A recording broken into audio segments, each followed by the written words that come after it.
Okay, hello everybody. So this is the gene therapy lecture from the human genetics module, which is a level 1 module on the biomedical sciences degree at the University of Bradford.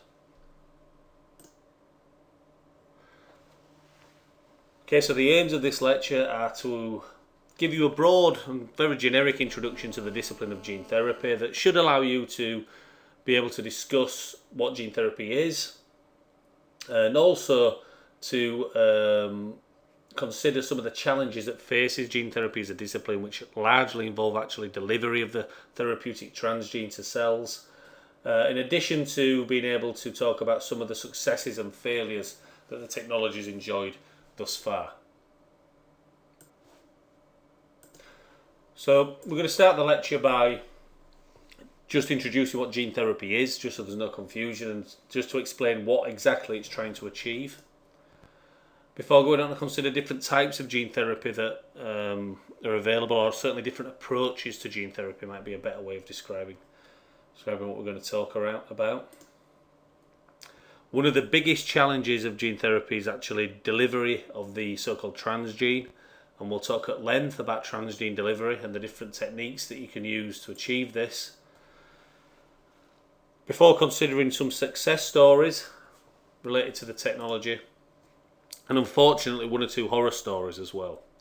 So it's not all good news, but it's an emerging technology, and it's a fact of life that effectively these new technologies are a learning process, and we'll look at some of the times when gene therapy has actually not gone quite to plan, before finishing with a summary of what we talked about. So, on I guess the most basic level, gene therapy is all about replacing bad genes with good genes. I don't mean genes that go around putting the people's windows through, etc. It's a bit of a colloquial way of colloquial terminology really to describe it in that way. But effectively, if you consider a gene that's been mutated and is then acting in a deleterious fashion, the idea is that gene will be replaced by a wild type copy of that gene, or a copy of that gene which is going to function properly. And there's two general ways in which you can approach this. So the first type of gene therapy approach is what's called somatic gene therapy. And this is where you're attempting to modify the genetics of a somatic cell. So remember, somatic cells describe all cells in the body with the exception of the germline cells. So we considered this during the meiosis and mitosis lecture. If you remember, all somatic cells undergo mitosis, only the germline cells undergo meiosis. So somatic gene therapy targets every type of cell in the body apart from the germline cells. So if you've tried to deliver gene therapy to the lung, to the kidney, to the heart, to the brain, wherever, that's somatic gene therapy. The other type of gene therapy is germline gene therapy. And this is where you affect the genetics of the cells within the germline. So within the sperm or within the eggs in the woman. Now, there's important ethical ramifications to these two different types. The first thing to realise is that gene therapy that is carried out on somatic cells will only ever influence the individual on which that therapy is performed on. In contrast, germline gene therapy has the potential to influence future generations. And it's because of this reason that germline gene therapy is actually illegal in most countries at the moment. So the reason it's illegal is largely down to ethical grounds. It's a complex argument, but one of the basic tenets of it is that in somatic gene therapy, if you as an adult consent to have that therapy done to you, any consequence, any benefit, any disadvantage that's gained due to that therapy will only affect you as an individual. So you're consenting for yourself to have this treatment, it's only going to have an effect on yourself. If you give consent to have germline gene therapy, however, then what you're effectively doing is also affecting the genotype and the genome of any offspring that you have, of any children that you might have. So you're not just consenting for yourself to have a different genetic makeup, you're consenting for future generations to have that change too. So while some people may argue that germline gene therapy is very important and it is a way of wiping out genetic disease, other people would argue very strongly that it's a very dangerous road to go down because we cannot see the consequences of gene therapy yet fully, and we'll see some examples of how unforeseen consequences can be quite devastating later on in the lecture. And it's very dangerous to start messing around with people's genes and doing gene therapy if we don't know what the long-term effects of that are going to be. Yes, I'm not trying to paint some kind of 28 days later scenario here, but it's important you understand the difference between somatic and germline gene therapy with regards to the ethics. So as this kind of alludes here, this diagram, there are numerous ways of actually introducing these good genes into a patient, and we're going to discuss some of these different ways at length throughout this lecture. But before we do that, I want to continue to break down gene therapy approach. So let's forget germline gene therapy because no one does it. There are no clinical trials on it, certainly no legal ones. And let's focus on somatic gene therapy. So once you start looking at somatic gene therapy, this itself can then be broken down into two different approaches. The first approach is what's termed in vivo gene therapy, and the second approach is ex vivo gene therapy. In vivo gene therapy is where we try to deliver therapeutic genes to cells in a patient in situ, if you like, in the actual tissue of the patient. Ex vivo gene therapy is where we remove the tissue from the patient, treat it with a therapeutic gene, and then reintroduce it back into the patient. And as you can imagine, there are not actually many types of tissue or diseases which are amenable to ex vivo gene therapy. You can't just take someone's brain out of the skull or lung out of the chest, plop it in a jar, add some therapeutic gene to it, and then shove it back in. That's not very easy to do. However, it is very easy to take someone's blood out of their blood system, treat it with a therapeutic gene, and then reinfuse that blood back into the patient. So for that reason, ex vivo gene therapy almost exclusively deals with gene therapy approaches to treating diseases of the blood.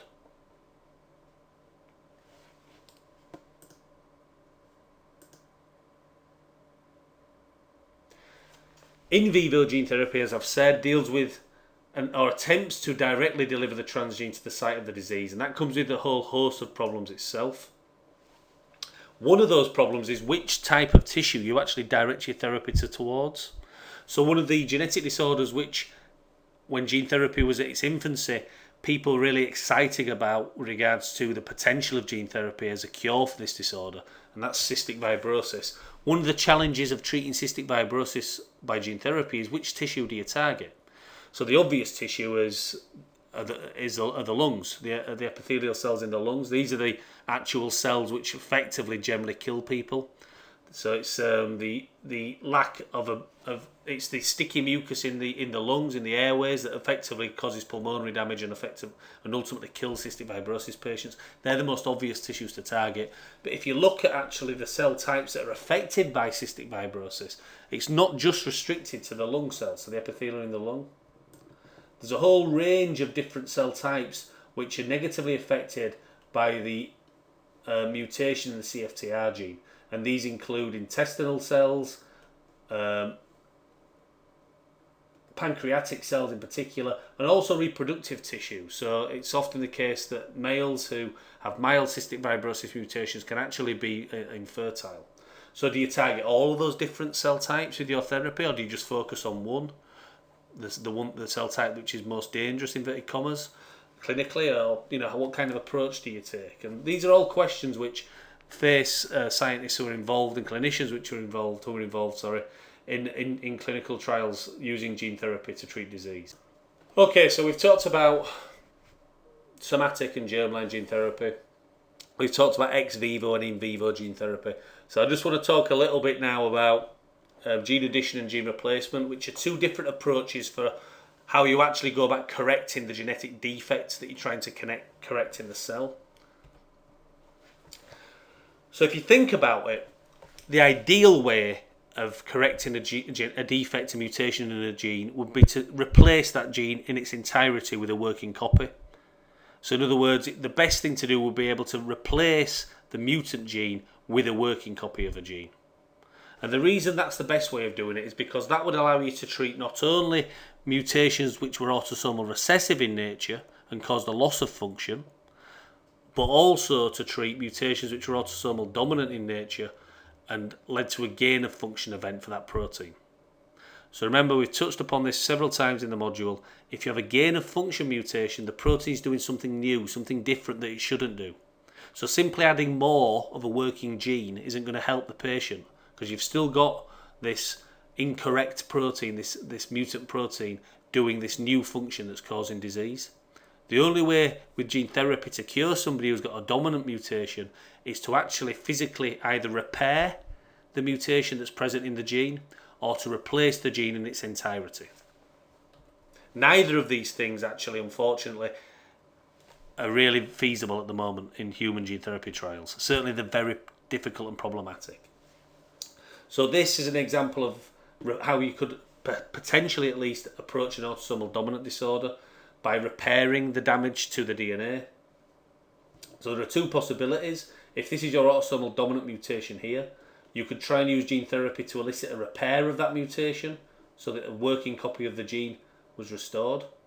Alternatively, you could try and repair the RNA that this gene was producing. So in other words, this gene would be transcribed to messenger RNA, and then you would utilise gene therapy to repair that messenger RNA prior to it being translated into protein.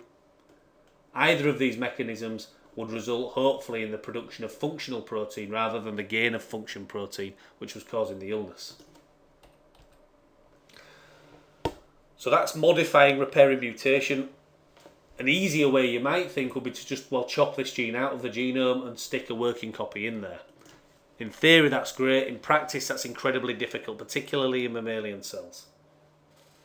So there are ways of swapping pieces of information between DNA, between mammalian chromosomes, and that utilises something called homologous recombination, which we talked about when we looked at meiosis in an earlier lecture. And one way of swapping One way of swapping a mutant gene in the genome with a working copy of a gene that you introduce artificially is by lining these two homologous genes up and then hoping that recombination occurs either side of the gene in such a way that this mutant gene is swapped with this wild type gene. Now it's possible to do that very easily in yeast, reasonably easily in mouse, very difficult in humans. And for that reason, gene replacement therapy is just not an option at the moment for treating autosomal dominant disorders.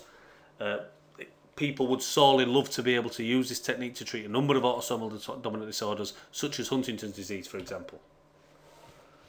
However, that technology is still not out there. What is out there is the ability to add working copies of genes to the cell. And obviously, this type of therapy could potentially be very useful in autosomal recessive disorders. So if you think about a situation such as cystic fibrosis, where you have mutant copies of both cystic fibrosis genes, which means you don't produce any functional cystic fibrosis CFTR protein, if you could introduce a working copy of the CFTR gene and start producing a working copy of the cystic fibrosis protein, in theory you should completely cure that individual. And this is exemplified in this diagram here. We have a defective gene, say this is the mutated CFTR gene. That's producing a non-functional protein. The protein isn't doing anything deleterious to the cell particular, it's just not doing the job it should do. So we introduce a wild type copy of that CFTR gene. That then is able to produce a fully functional protein, and in theory that completely cures the phenotype of cystic fibrosis and cures the individual. So gene addition therefore is well suited to recessive single gene disorders such as CF, but it won't work for autosomal gain of function dominant mutations like Huntington's disease. So if that's the theory, how do we get these working copies of the genes into the cells? So I've alluded that this is kind of the trick, this is the thing that's the bottleneck, if you like, to the technology. So let's think about how we achieve that. So first of all, let's define what a transgene is. So I've been talking about a transgene now for a while. So the definition of a transgene is a piece of DNA that's inserted into a cell in order to alter its genetic makeup. And it's generally altering it for a therapeutic benefit. You'd have to be pretty mean-spirited to introduce something that made someone ill. Although as we'll see later on, unintentionally that has actually happened. Once this gene's been inserted into the cell, importantly and ideally, we want it to be maintained within that cell during subsequent cell divisions. So what we don't want to have to do for somebody, for example, with cystic fibrosis, is bring them into the hospital, administer a working copy of the gene, and then need to bring them in again 3 days later to re-administer that same working copy. What we'd like is for once we've added the working copy of the gene to those epithelia in the lung, every time the epithelia in the lung divide, that working copy of the gene is inherited along with the rest of the genomic material in those cells. That's, however, not very easy to achieve, as we'll see. One obvious way of achieving maintenance of your working gene is to have the gene actually integrate into the genome of the cell.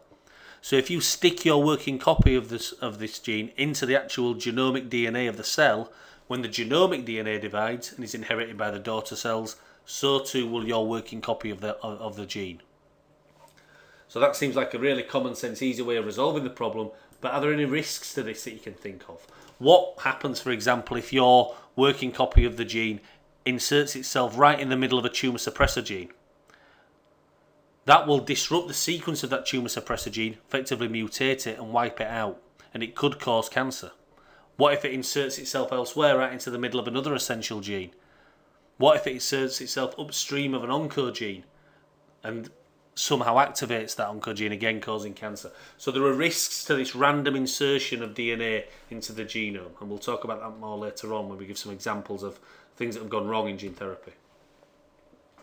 Another option then would be to use transgenes that don't integrate into the genome, that exist as these so-called episomes.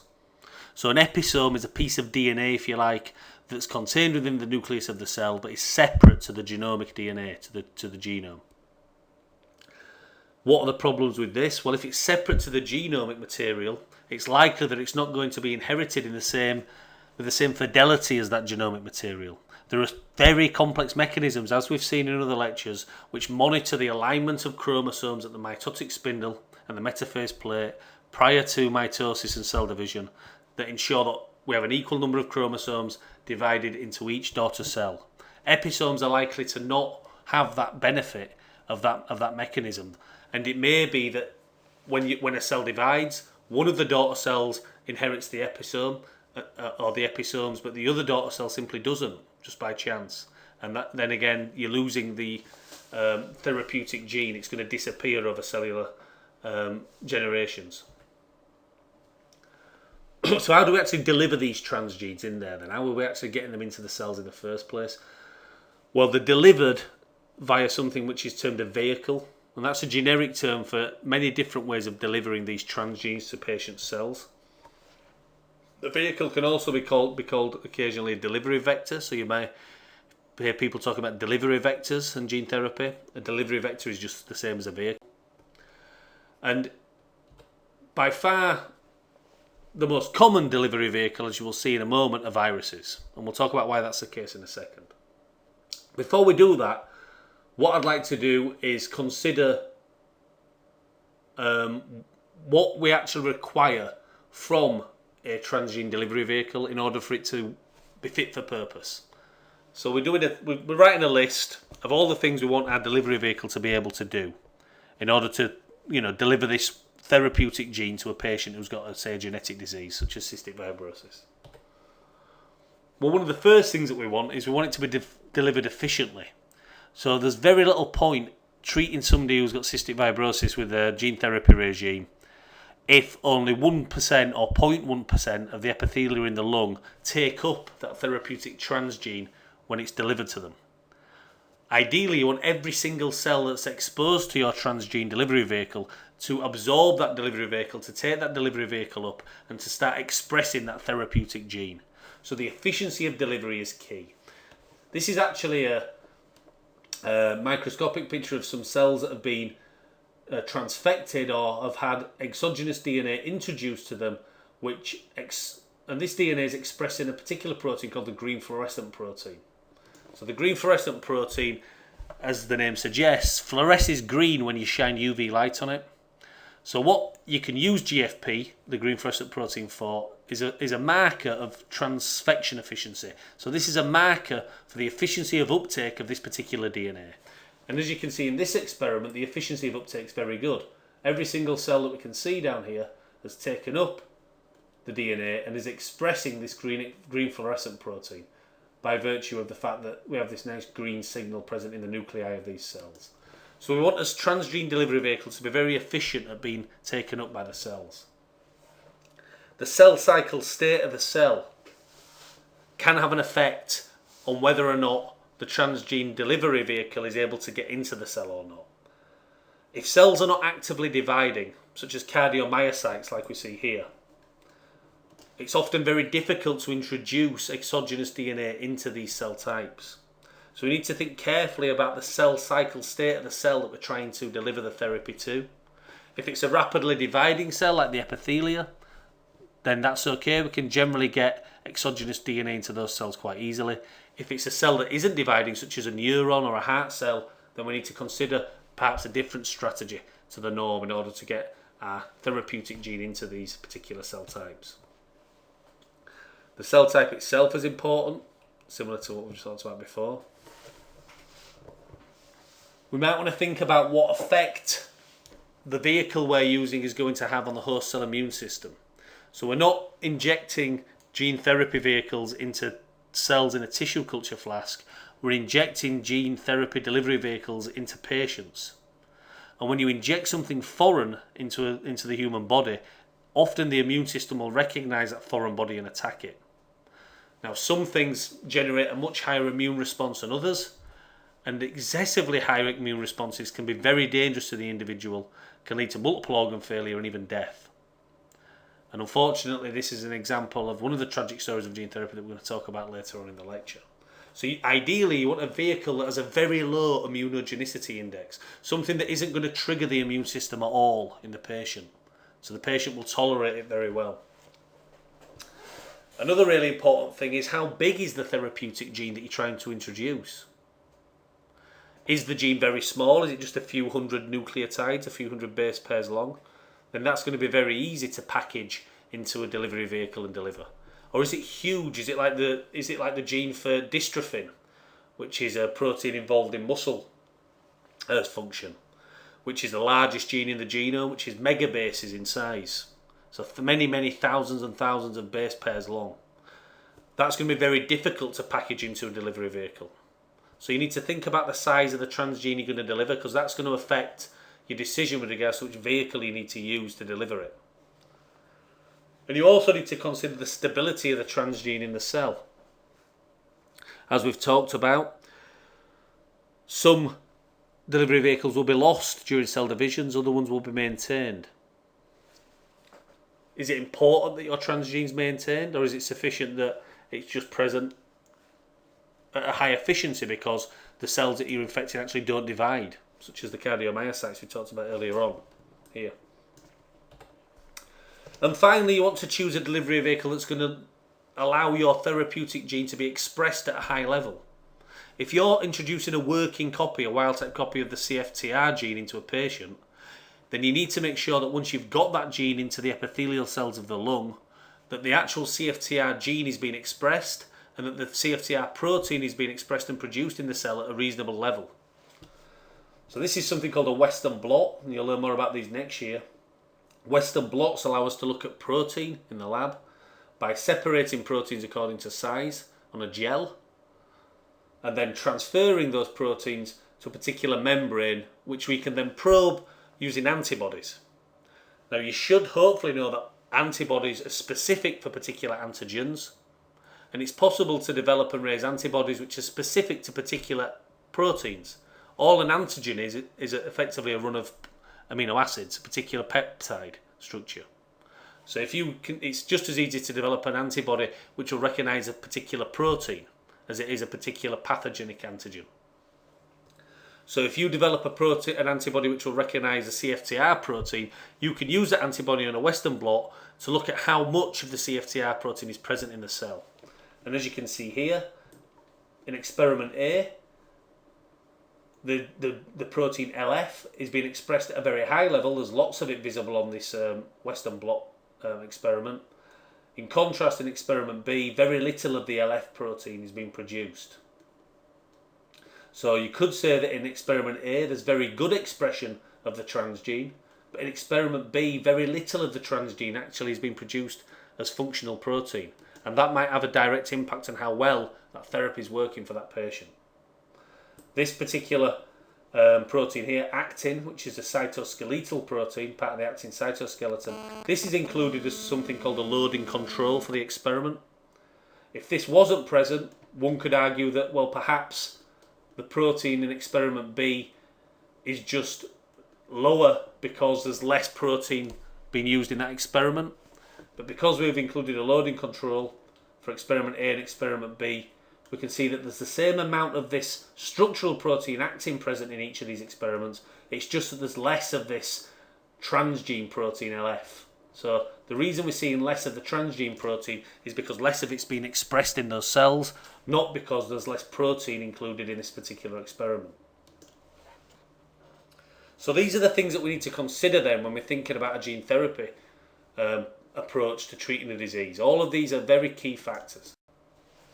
So what vehicles do we use? So I've already alluded to the fact that the most common vehicles used are viruses. So why use viruses? It seems a bit counterintuitive. We've just been talking in the cancer genetics lecture about how viruses cause cancer when they infect cells. We know that other viruses are very dangerous to human health as well, such as influenza, herpes simplex virus, Epstein-Barr virus, human papilloma virus, etc. Why use something that we know causes disease to try and treat disease? Well, the simple reason is that viruses have evolved over billions of years to become experts at entering human cells and expressing transgenes. In the normal situation, those transgenes are the actual genes of the virus itself. But what we can actually do now is we can turn the tables on the virus, and we can use the virus's ability to introduce itself into cells and express genes to make the virus express the genes we want it to express. And in this instance, those genes will be therapeutic working copies of transgenes such as the CFTR gene if we were trying to treat cystic fibrosis. So there's a wide variety of these viruses now which people have modified and utilised in order to deliver transgenes in gene therapy. So I just want to mention a few of these virus families and some examples because it's important, because different viruses give you different advantages and disadvantages that link back to those ideal characteristics we've just been talking about on the previous slide. So the three virus families I'm going to mention are retroviruses, adenoviruses and herpes viruses. And each of the viruses above possess a particular advantage and disadvantage with regards to gene delivery vehicles. There's another way of delivering transgenes to patients, a non-viral mechanism, and that's to utilise something called lipoplexes. And what lipoplexes are lipid-based delivery vehicles. You can think of them as little lipid spheres within which you can place transgenes, if you like, therapeutic DNA. These lipid spheres can fuse with the plasma membrane of cells and be invaginated as a lysosome inside the cell and then hopefully make their way to the nucleus where the transgene that they're carrying can be expressed.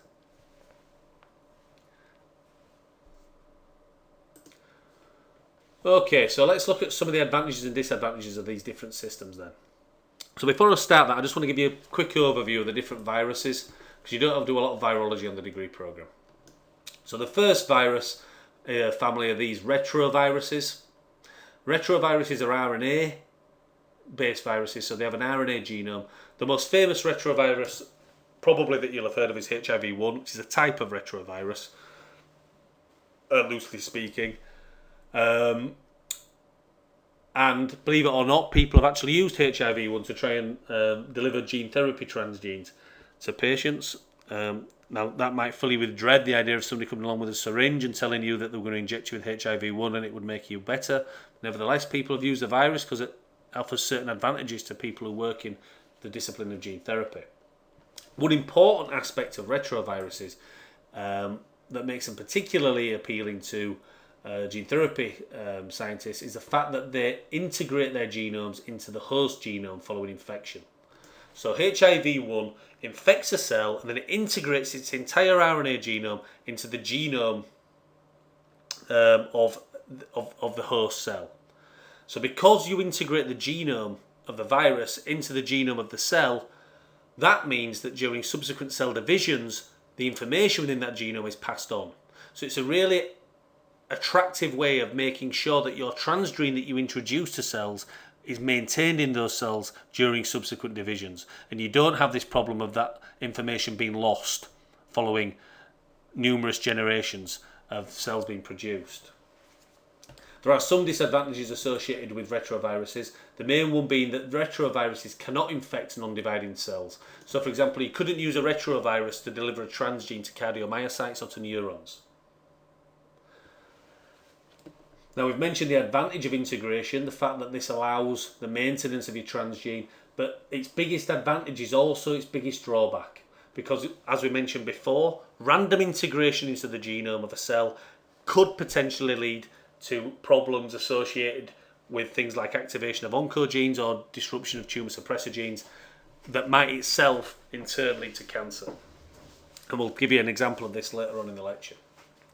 Adenoviruses then, these have a number of advantages. They can infect non-dividing cells, whereas retroviruses cannot. They don't integrate into the genome either. So you don't have to worry about adenoviruses inserting into a tumour suppressor gene and inactivating it. However, a big disadvantage of adenoviruses are the fact that they're extremely immunogenic. So if you inject somebody with adenovirus, there's a huge immune response to that particular pathogen being introduced into the body. And one of the earliest gene therapy trials that went underway was to treat a relatively simple single gene disorder using an adenovirus-based gene therapy approach. So this is where an individual was going to be treated with a therapeutic transgene, a working copy of a gene that had been packaged inside an adenovirus and was being delivered to that individual using an adenovirus as a vehicle. The particular individual was called Jesse Gelsinger, and unfortunately 3 days after being treated with the adenovirus and the transgene, Jesse Gelsinger died of multiple organ failure, systemic shock. The reason he died was due to a huge immune response that he suffered because of the adenovirus that had been introduced into him. And there were numerous errors also made by the group which had carried out that particular study. Subsequently, the people involved in the study were banned from ever engaging in gene therapy trials again. But it set gene therapy back in the public eye for many, many years, and rightly so. I think it acted as a real wake-up call to people working in that discipline with regards to just how dangerous this technology could be if people didn't follow guidelines correctly. You can read about the case of Jesse Gelsinger in the core textbooks and also online. If you just Google Jesse Gelsinger, G-E-S-S-E-G-E-L-S-I-N-G-E-R, you will find lots of information relating to this tragic case, and it's a sobering story for making sure you understand fully the consequences of a technology before leaping forward with it in the clinic. Herpes viruses then, kind of a best of both worlds with regards to retroviruses and adenoviruses. They're a DNA-based virus that don't integrate into the genome. They're able to promote long-lasting expression of any genes which are packaged within them. One of the reasons for this is that the herpes virus genomes are actually faithfully inherited during subsequent cell divisions of the cell. This is because herpes viruses, once they infect a cell, form what's called a latent infection and lay dormant in cells for many years, sometimes decades, before reactivating and replicating again. And this dormant mode of infection is what allows people who have been infected by herpes simplex virus to suffer from a suffer from a cold sore, and then not suffer from another one for a couple of years, and then maybe they have a cold or a little run down and the cold sore appears again. The virus hasn't gone and come back. The virus has always been there in that individual. It's been in this latent, dormant state. And following a period of illness where the immune system's suppressed, that can trigger reactivation of this dormant virus, and the virus then causes the formation of cold sores again. So that's a little bit of virology, but what we're interested in from the point of view of gene therapy is the fact that these herpes virus genomes are able to remain dormant because they're able to tether their genomes to the chromosomes of infected cells in such a way that the chromosomes, when they divide during mitosis, drag the viral genomes with them. So what that means from a gene therapy point of view is that when cells divide, your transgene, which is on the herpes virus genome, is also inherited by the daughter cells. A big disadvantage of herpes virus is the fact that they have limited tropism, so sometimes the herpes viruses are not very good at infecting cell types that you might want them to. A final big advantage is that they are capable of also carrying very large transgene inserts. So finally, I just want to talk a little bit about lipoplexes. So these are these lipid spheres. The big advantage of them is that they're non-immunogenic. So you won't get any immune response by introducing lipoplexes into patients. The big downside is they don't work very well. So efficiency of expression and maintenance is very poor. Delivery of the transgene is very poor at the moment. If we could improve delivery, then these would be obviously a very attractive option as well. So what's been done thus far then in the clinic? How was this technology being used to treat patients? Well, up to a couple of years ago, so June 2010, there were 1,644 gene therapy clinical trials in place that had either been carried out currently or had been carried out worldwide. And you can look at the current number by looking at the link I've provided below. Now, it's important to realise that of all those gene therapy trials, which it seems like quite a lot, there are only 57 today that have made it to phase 3 trials. Phase 3 trials are where the technology is kind of rolled out across numerous hospitals and a reasonably large number of patients are treated with that particular technology. And in fact, there are only 2 clinical trials which have made it to phase 4. So this is where the actual clinical trial is released and used routinely in the clinic. So there's a large number of clinical trials underway or being completed. There's a lot of potential there, but the actual results thus far have been very limited. Only a handful of clinical trials have made it to phase 4 for gene therapy. So I just want to talk about some of the examples which have been carried out in the past and some of the successes and success stories and some of the horror stories associated with those. So severe combined immunodeficiency disorder is an immunogenic disorder of the blood. It affects maturation of white blood cells, and it's autosomal recessive in nature, this particular disorder, so it lends itself particularly nicely to treatment by gene therapy. Moreover, because it's a blood disorder, we don't have to worry about transgene delivery into the body. We can just take blood out of individuals, give the additive working gene to the cells in blood in culture, and then return that blood back to the patient. So it almost on the surface looked like the perfect the perfect disease, if you like, to be treated by gene therapy. And this trial, so-called now SCID 11 trial, was completed in the year 2000, so a while ago now, over a decade ago. And in this trial, 10 children with this particular immunodeficiency disorder were given retrovirus-based gene therapy treatment in order to cure or rectify this disorder. And the results were astounding, and the work published, and everybody got very excited about the potential of the data, because of the 10 children who were treated with this gene therapy approach, 8 of those individuals were completely cured. Now, this is a very nasty disease. This is the boy in a bubble disease that you may have heard of or seen on the telly, where due to an immature immune system, individuals have to be sealed off from the outside world because they're incapable of tolerating any kind of pathogenic exposure. So curing this in 8 of these 10 children was really seen as an astounding leap forward in treatment. However, by 2007, 7 years after the trial was completed, half of the children who'd been cured, inverted commas, actually went on to develop leukemia. So this really, again, set alarm bells ringing in the scientific community, and people really were trying to work out why this had happened, what had gone wrong.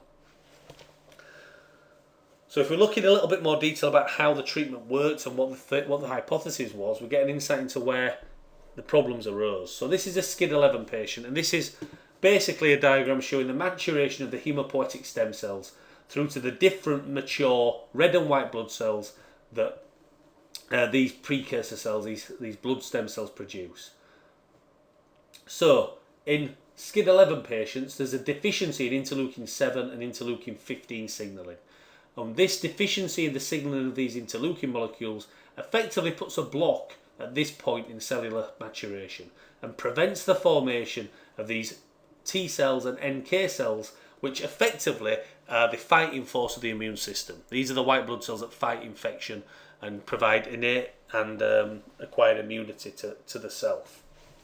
So the idea for the SCID 11 trial was to restore interleukin 7 and interleukin 15 signalling by introducing a working copy of the mutated gene packaged within a retrovirus delivery vector. That's what the scientists did. It worked. They restored interleukin-7 and interleukin-15 signalling in these patients, and those patients then went on to correctly produce these white blood cells and develop a very competent immune system. However, unfortunately, half of them also went on to develop cancer. Why, is the question. Well, what actually happened in half of these individuals, it turns out, is that when the retrovirus carrying the working copy of the gene integrated into the genome, it actually integrated into a particular proto-oncogene called LMO2, or NEA2, sorry, a particular proto-oncogene called LMO2. And what LMO2 did is it caused a block here in maturation, and the actual hyperproliferation, if you like, the transformation of these progenitor T cells into cancerous cells, which ultimately resulted in the formation of leukemia in these patients. So it's a really nice example. It's not a nice example, it's a horrific example of things going wrong in gene therapy, but it's an elegant example to show you how retroviruses are very adept at introducing and expressing the genes we need to cure the illness, but if you're unlucky and they introduce near a proto-oncogene, they can actually cause a secondary illness which is worse than the first in some aspects. So we've discussed so far that gene therapy is best suited for the treatment of single gene recessive disorders, but it's a fact actually that more than 2/3 of all gene therapy trials that are underway at the moment don't actually deal with single gene disorders, they deal with treating cancer. So we've talked a lot in the last lecture how cancer is a genetic disease, so cancer as a disease is also really amenable potentially to treatment via gene therapy. And there are numerous different approaches being used in order to try and treat cancer using a gene therapy approach. One example I want to talk about is melanoma. Malignant melanoma is an extremely aggressive cancer. It's one of the most deadly cancers out there. Less than 10% of people survive for longer than 5 years once they've been diagnosed with metastatic melanoma. So very poor survival rate amongst patients. But recently there's been some exciting work done using ex vivo gene therapy to modify cytotoxic T cells. So this is where scientists have used gene therapy to subtly manipulate the cells of the immune system to make them more efficient at targeting and killing melanoma cells. And there's some nice work which shows that these modified cytotoxic T cells led to a really significant increase in the prognosis of 14 of 15 patients treated with this particular gene therapy. And in fact, two of the patients showed complete regression of the cancer after 2 years, which is more or less unknown of for this particular type of cancer.